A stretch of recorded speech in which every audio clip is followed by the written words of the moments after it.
ও আসেনি তো কি হয়েছে? আমার কাছে আর 1 ঘন্টা সময় আছে। যে করে হোক আমার জন্য একজন পাত্রী জোগাড় করে আনো।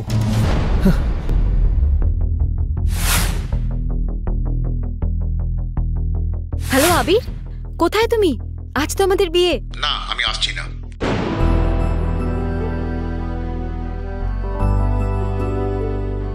তাড়াতাড়ি আমার জন্য একজন পাত্রীর ব্যবস্থা করো।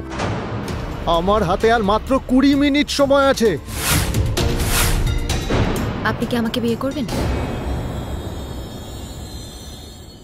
হ্যাঁ, চলুন। মোহিত রায়ের বিয়ে, প্রেম, ভালোবাসা এসবের প্রতি বরাবরই কোনো আগ্রহ ছিল না, কিন্তু বিয়ে আজ তাকে করতেই হবে, না হলে সে তার এতদিনের কষ্টে অর্জিত বিজনেসটাকে হারিয়ে ফেলবে। কিন্তু যে মেয়ের সাথে তার চুক্তির বিয়ে ঠিক হয়েছিল সে আজ হঠাৎ করেই উধাও হয়ে যায়। তাই মোহিত এখন কাকে বিয়ে করবে সে বিষয়ে বিন্দুমাত্র আগ্রহী নয়। তার এখন শুধু একজন পাত্রী চাই। ওনাকে নিজের নামটা বলুন। তনিমা। তনিমা সেন। নামটি শোনার পর মুহূর্তের জন্য মোহিত কোথাও একটা হারিয়ে যায়। এই প্রথমবার সে তার হবু স্ত্রীকে দেখে এবং তনিমাকে দেখে তার চোখ দুটি যেন জুড়িয়ে যাচ্ছিল। তাহলে কে সেই তনিমা?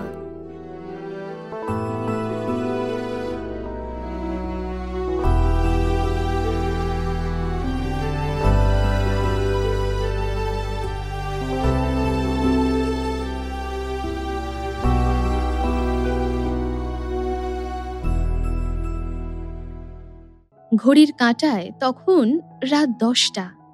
বাইপাসের ধারে গাড়িগুলো বেশ স্পিডে ছুটে যাচ্ছে। আসলে যত রাতই হোক কলকাতায় এই রাস্তা কখনোই ফাঁকা থাকে না, আর বিয়ের ভরা মরশুমে তো একদমই নয়। সেখানকারই এক ব্যাঙ্কোয়েট হলে তখন জমজমাট এক ব্যাচেলার পার্টি চলছে। আসলে তনিমা তার বন্ধু বান্ধবদের জন্য একটা ব্যাচেলার পার্টির আয়োজন করেছে। তনিমা নামের মানে হলো সৌন্দর্য। বাঙালিদের মধ্যে এই নাম খুবই কমন, আর তনিমাকে দেখলেই তার নামের সার্থকতা তার ব্যবহার এবং তার শারীরিক সৌন্দর্যে প্রকাশ পায়।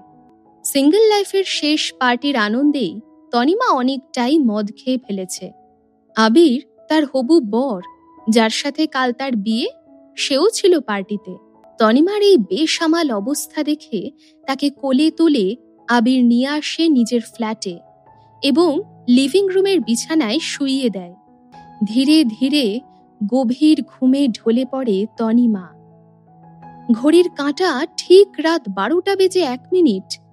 হঠাৎ কিছু অদ্ভুত শব্দে তনিমার ঘুম ভাঙে।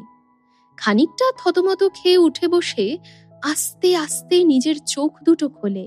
গোটা ঘরটা অন্ধকার। একটা ডিম লাইটের হালকা আলোয় চোখ দুটো কচলে সে চেষ্টা করে কিছু দেখার। হ্যাঁ, এবার ওর কাছে ব্যাপারটা পরিষ্কার। তনিমা বুঝতে পারে সে রয়েছে আবিরের ফ্ল্যাটে। আস্তে আস্তে সব ঘটনা মনে পড়ে তার। ব্যাচেলার পার্টি, হই হুল্লোড় আর লিমিটলেস ড্রিঙ্কিং। মনে মনে ভাবে তনিমা, ও এই কারণেই বুঝি আবির আমাকে ওর ফ্ল্যাটে নিয়ে এসেছে। আবিরের এই যত্ন দেখে ভীষণ খুশি হয় তনিমা। আর তখনই হালকা আলোয় সে যা দেখে তার মন সেটা মানতে চায় না। আবির, যাকে কালকেই বিয়ে করতে চলেছে তনিমা, আর তার পাশে আবিরের গলা জড়িয়ে দাঁড়িয়ে আছে মৌমিতা, তার কলিগ। এইরকম দৃশ্য দেখে এক মুহূর্তের জন্য তনিমার মনে হয় সে যেন দম নিতে ভুলে গেছে। এই কি সেই আবির যাকে নিজের সবটা দিয়ে সে ভালোবেসেছে? উফ, থামো মৌমিতা, এক্ষুনি কিন্তু তনিমা উঠে পড়বে ঘুম থেকে। কেন? কাল থেকে ওই মেয়েটা তোমার বউ হবে বলে এখন থেকেই বউকে ভয় পাচ্ছ নাকি? এই বলেই একটা মন ভোলানো হাসি নিয়ে আবিরের দিকে তাকায় মৌমিতা। না সোনা, হঠাৎ যদি তনিমা ঘুম থেকে উঠে পড়ে তাহলে বিশাল প্রবলেম হবে। তখন কিন্তু নতুন সমস্যা দেখা দেবে। আসলে ওরা দুজন ভাবছে যে তনিমা ঘুমিয়ে আছে, কিন্তু আসলে সে সবই শুনছে, দেখছে। নিজের সবচেয়ে খারাপ দুঃস্বপ্নেও তনিমা কল্পনা করতে পারেনি যে আবির এইভাবে তাকে ঠকাবে। চোখে জল নিয়ে তনিমা ভাবে কি ভুল করেছিল সে, কি ক্ষতি করেছে মৌমিতার, যে মৌমিতা এভাবে তার জীবন নিয়ে ছিনিমিনি খেলছে। এই আবিরকে সে পাগলের মতো ভালোবেসেছে।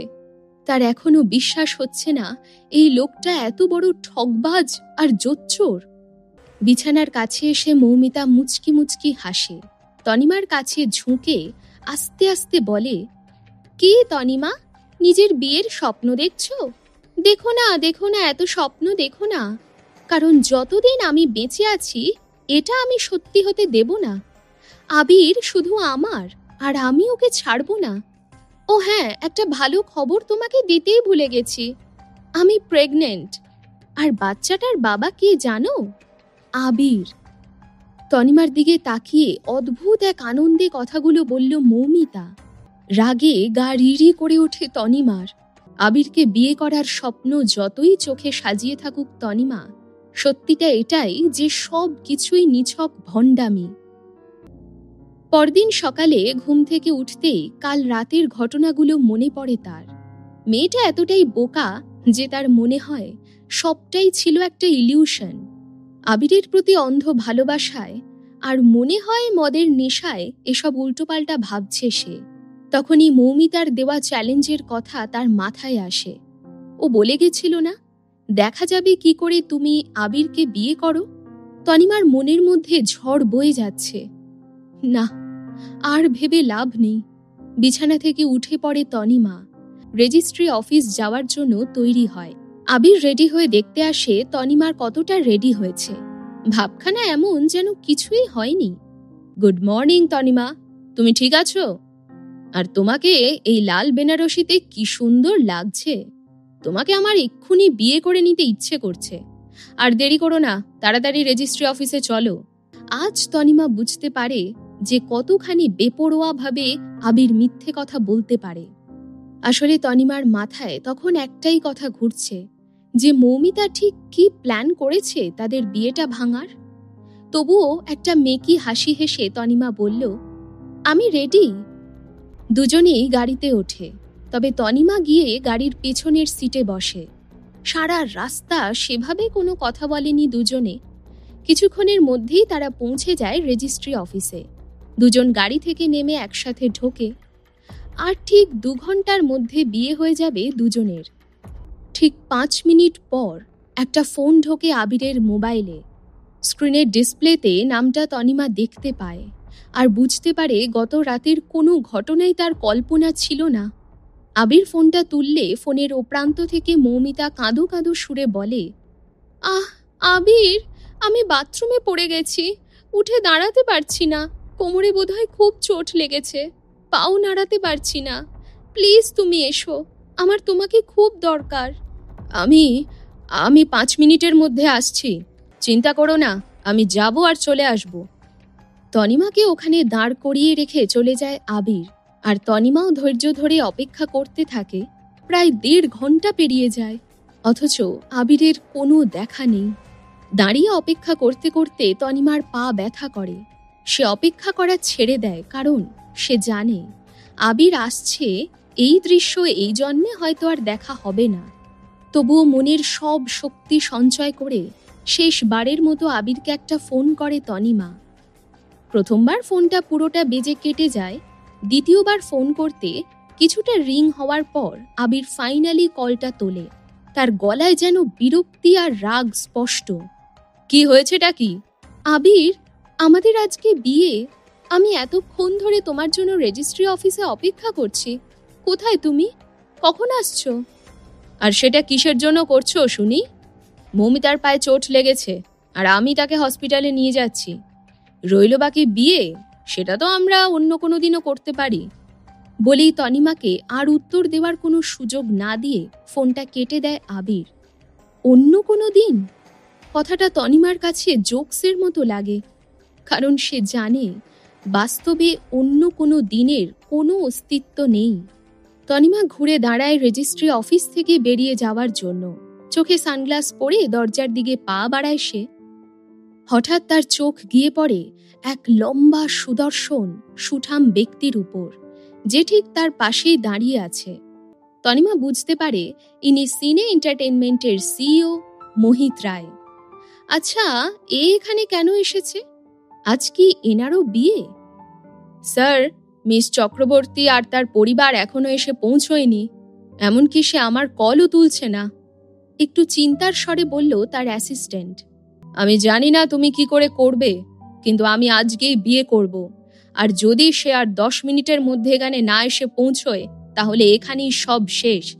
আর আসতে হবে না তাকে, এক্ষুনি মেসেজ করে জানিয়ে দাও তাকে। অ্যাসিস্ট্যান্টও কোনো প্রশ্ন না করে তার কথা শুনে মেসেজ পাঠায়। সঙ্গে সঙ্গে তার ফোনে একটা কল আসে তার হবু কনের তরফ থেকে। আমি অন্য কাউকে ভালোবাসি আর তার সাথেই থাকতে চাই, তাই আমি মোহিতকে বিয়ে করতে পারবো না। দেখো, আমি আজকেই বিয়ে করেই ছাড়বো। তোমাকে 8 ঘন্টার সময় দিচ্ছি। আমি জানি না কি করবে বা কিভাবে করবে, সেটা সম্পূর্ণভাবে তোমার মাথা ব্যথা, তবে আমার একটা মেয়ে চাই। অ্যাসিস্ট্যান্ট মনে মনে ভাবতে থাকে, 8 ঘন্টার মধ্যে আমি বিয়ের কোণে কোথায় খুঁজবো? বুঝতে পারি না মাঝে মাঝে বসের কি যে হয়, হঠাৎ এরকম কেন ব্যবহার করেন কে জানে। মোহিত আসলে এই সমাজের এক উচ্চপদস্থ নাগরিক, আর তার কোম্পানিও এই শহরের বড় কোম্পানিগুলোর মধ্যে একটা। বিউটি আর গ্ল্যামার ইন্ডাস্ট্রিতে তার ভালো মতো ইনফ্লুয়েন্স আছে, কোনো কিছুরই কমতি নেই তার। কিন্তু তবুও আজ সে একটু হলেও নার্ভাস, চিন্তিত। তার জীবনে এই মুহূর্তে যা পরিস্থিতি, তাকে সেটা ট্যাকল করতেই হবে। গত কয়েকদিন ধরে তার ফ্যামিলি তাকে সেম স্ট্যাটাসের মেয়ের সাথে বিয়ে করতে চাপ দিয়েছিল। মোহিত আসলে মেয়েদের থেকে বেশি ভালো নিজের কাজকে বাসে, তাই খানিকটা পরিবারের চাপে পড়ে সে বিয়ে করার সিদ্ধান্ত নেয়। আসলে পরিবারের ঠিক করে দেওয়া মেয়েকে নিয়ে তার কি সুবিধা অসুবিধা হতে পারে সেই নিয়ে সে বেশ চিন্তিত। তাই এই ব্যাপারে তার বিশ্বস্ত অ্যাসিস্ট্যান্ট উদিতকে বিশ্বাস করে মোহিত।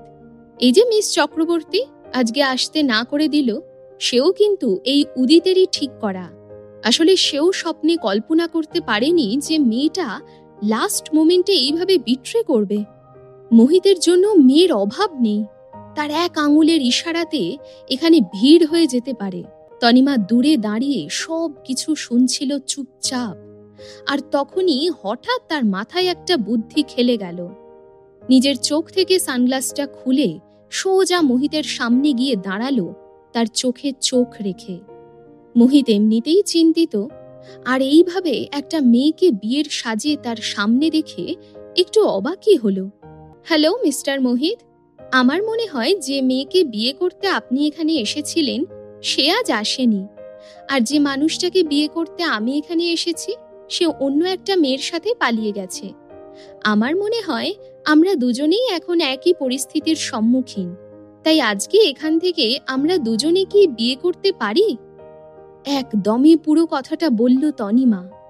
এদিকে সব কিছু শুনে মোহিতের অ্যাসিস্ট্যান্টের চক্ষু চড়ক কাজ। কি বলে মেয়েটা? একটা মেয়ে হয়ে তার এত সাহস কি করে হলো? উদিত ভেবেই কুল পাচ্ছে না। তাহলে কি আমরা বিয়ে করতে পারি মানে? তনিমার চোখে মুখে কোনো ইমোশন ছিল না। Let's get married. এই মুহূর্তে মোহিতকে বিয়ে করার পিছনে একটাই উদ্দেশ্য ছিল তনিমার। সে আবিরকে উচিত শিক্ষা দিতে চায়। সে দেখতে চায় যখন আবির জানতে পারবে যে তার হবু স্ত্রী অন্য একজনকে বিয়ে করে নিয়েছে, তখন তার মুখের অবস্থাটা ঠিক কেমন হয়। কারণ এত কিছু হওয়ার পরেও আবিরের কাছ থেকে সে বিশ্বাসঘাতকতা আর কষ্ট ছাড়া কিছুই পায়নি। তনিমা ঠিক করে সে অপমানের বদলা নেবে আবিরের থেকে। 8 ঘন্টার মধ্যে তাদের বিয়ের যাবতীয় নিয়ম কানুন পালন করা হয়ে গেল।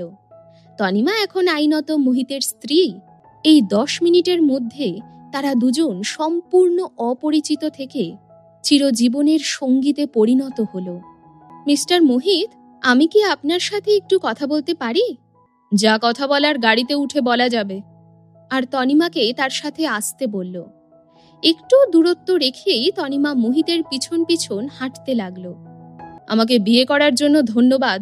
আপনি আমার জন্য যা করলেন তাতে আমার অনেক উপকার হয়েছে।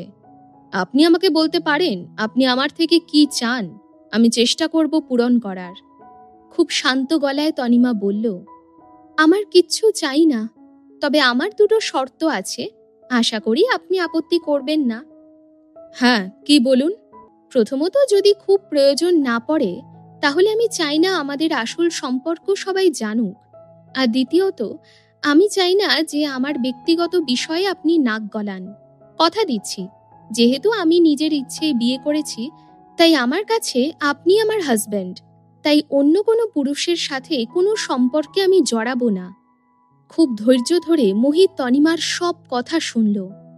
যখন বিয়েটা মেনেই নিয়েছো, তাহলে তোমাকে তুমি করেই বলছি। তোমার শর্তে আমি রাজি, কিন্তু আমি চাই সামাজিকভাবে আমাদের বিয়ে হোক। আমি তোমাকে 6 মাসের সময় দিলাম, তোমার জীবনের সমস্যাগুলোকে আস্তে আস্তে গুছিয়ে নাও। ততদিন আমি তোমাকে কোনো ডিস্টার্ব করব না। তারপর সমস্ত নিয়মকানুন মেনেই আমাদের বিয়েটা হবে সবার সামনে। Thank you.